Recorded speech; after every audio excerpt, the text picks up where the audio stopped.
Greetings बच्चों, आज की हमारी एसएसटी की वर्कशीट आई है, सोशल साइंस की वर्कशीट आई है, कार्यपत्रक 25। आज का शीर्षक है हास्यकरण की समझ भाग 2। हमने लास्ट वाली जो है हास्यकरण पढ़ा था। हास्यकरण का मतलब हमने क्या सीखा था कि हास्यकरण क्या होता है, ऐसी स्थिति जिसमें लोग जो है अपनी सामाजिक हैसियत कम समझते हैं और उनकी सामाजिक, आर्थिक और राजनीतिक भागीदारी कम होती है। वो खुद दूसरों से उन्हें समाज में कम समझा जाता है, तो इस स्थिति को बोलते हैं हास्यकरण। तो ऐसे ही अब हमारा हास्यकरण की समझ भाग 2 है। इसमें अल्पसंख्यक और हास्यकरण, इनके बारे में संबंध बताया गया है। अल्पसंख्यक और हास्यकरण, सबसे पहले तो हमें समझना है अल्पसंख्यक क्या होता है। अल्पसंख्यक एक ऐसा समुदाय जो धार्मिक और भाषाई संख्या की दृष्टि से बाकी की आबादी के मुकाबले बहुत कम है। अर्थ का मतलब होता है कम, संख्यक का मतलब है जो कम संख्या में हो। यानी हमारे समाज में दो तरीके के ग्रुप होते हैं, एक तो बहुसंख्यक, एक होता है अल्पसंख्यक। बहुसंख्यक कौन से होते हैं? जो संख्या में ज्यादा होते हैं, और अल्पसंख्यक जो संख्या में कम होते हैं। साथ ही संख्या में कम या ज्यादा होने के साथ भी उनकी धार्मिक और भाषाई संख्या की दृष्टि से भी बाकी की आबादी के मुकाबले बहुत कम होती है। ये केवल संख्या सवाल तक ही सीमित नहीं है, बल्कि इस समुदाय के लोगों की सत्ता और संसाधनों तक पहुंच जैसे मुद्दे भी जुड़े हुए हैं, तथा साथ ही इन्हें अपने सामाजिक स्तर व संस्कृति बनाकर भी रखना है। तो ये अल्पसंख्यक हो गए हैं, लेकिन इन्हें अपना जो है सामाजिक स्तर और संस्कृति भी बनाकर रखनी है। बहुसंख्यक समुदाय की संस्कृति समाज और सरकार की अभिव्यक्ति को प्रभावित कर सकती है।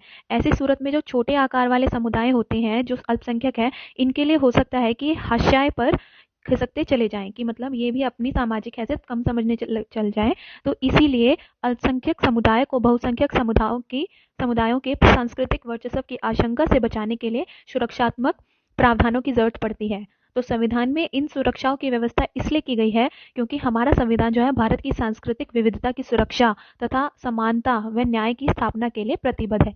हमारे समाज में चाहे कैसे ही लोग हो, अल्पसंख्यक हो या बहुसंख्यक हो, लेकिन हमारा जो संविधान है वो एक ही दृष्टि से सभी को देखता है।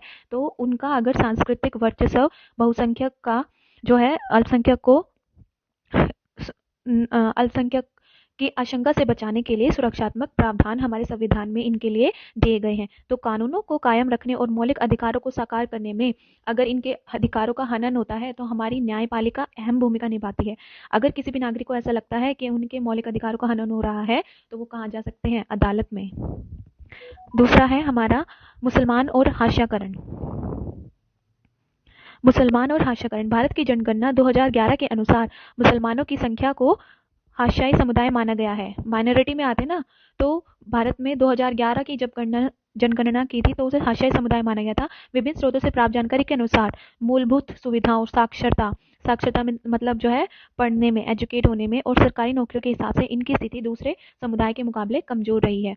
माननीय न्यायमूर्ति राजेंद्र सच्चर की अध्यक्षता में एक समिति बनी थी 2005 में। इसकी रिपोर्ट के अनुसार विभिन्न सामाजिक, आर्थिक व शैक्षणिक संकेतों के आधार से मुसलमानों की स्थिति अनुसूचित जाति और अनुसूचित जनजाति जैसे अन्य हाशियाई समुदायों से मिलती है।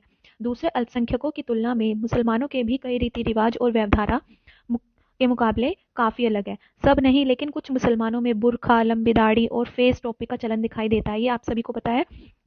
बहुत सारे सभी लोग मुसलमानों को इन्हीं निशानियों से पहचानने की कोशिश करते हैं। इसी कारण अक्सर उन्हें अलग नज़र से देखा जाता है और यही सोच उनके साथ गलत व्यवहार करने और भेदभाव का बहाना बन जाती है। कभी कभी यही पूर्वाग्रह, घृणा और हिंसा को जन्म देता है।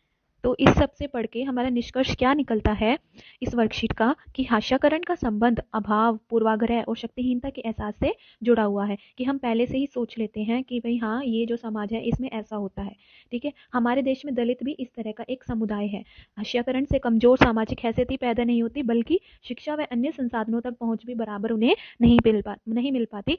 इसके बावजूद हाशियाई समुदायों का जीवन भी बदला जा सकता है और उनका जीवन बदलता भी है। हाशियाई समुदाय अपनी सांस्कृतिक विशिष्टता बनाए रखना चाहते हैं और साथ ही अधिकारों, विकास और अन्य अवसरों में बराबरी का हिस्सा भी चाहते हैं।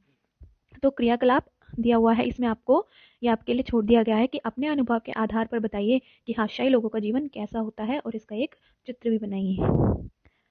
अब नीचे हमारे क्वेश्चन दिए गए हैं। पहला क्वेश्चन है, अल्पसंख्यक और बहुसंख्यक में क्या अंतर है? हम पहले भी पढ़ के आए हैं। आप इसका उत्तर इस तरह देंगे। अल्पसंख्यक कौन होते हैं? अल्प का अर्थ है कम, बहु का अर्थ है ज्यादा। तो अल्पसंख्यक एक ऐसा समुदाय है जो धार्मिक और भाषाई संख्या की दृष्टि से बाकी की आबादी के मुकाबले बहुत कम है। बहुसंख्यक कौन है? जो अल्पसंख्यक से ज़्यादा है। तो ऐसा समुदाय जो धार्मिक और भाषाई संख्या की दृष्टि से अल्पसंख्यक की आबादी के मुकाबले बहुत ज़्यादा है। ये हो गया आपका पहले का उत्तर। दूसरा क्वेश्चन आता है हमारा, अल्पसंख्यकों की सुरक्षा क्यों ज़रूरी है? तो आप हमने ऊपर पढ़ा था उनकी सुरक्षा क्यों ज़रूरी है कि अगर बहुसंख्यक समुदायों के सांस्कृतिक वर्चस्व की आशंका बनाने के लिए सुरक्षात्मक प्रावधानों की ज़रूरत उन्हें पड़ती है। तो आप लिखोगे क्योंकि अल्पसंख्यक समुदायों को बहुसंख्यक समुदायों के सांस्कृतिक वर्चस्व की आशंका से बचाने के लिए सुरक्षात्मक प्रावधानों की ज़रूरत पड़ती है, इसीलिए उनके लिए अलग से सुरक्षा प्रावधान बनाए गए हैं। आप यहाँ से लेकर लिखोगे सेकंड का आंसर। ये आपका सेकंड का आंसर हो गया।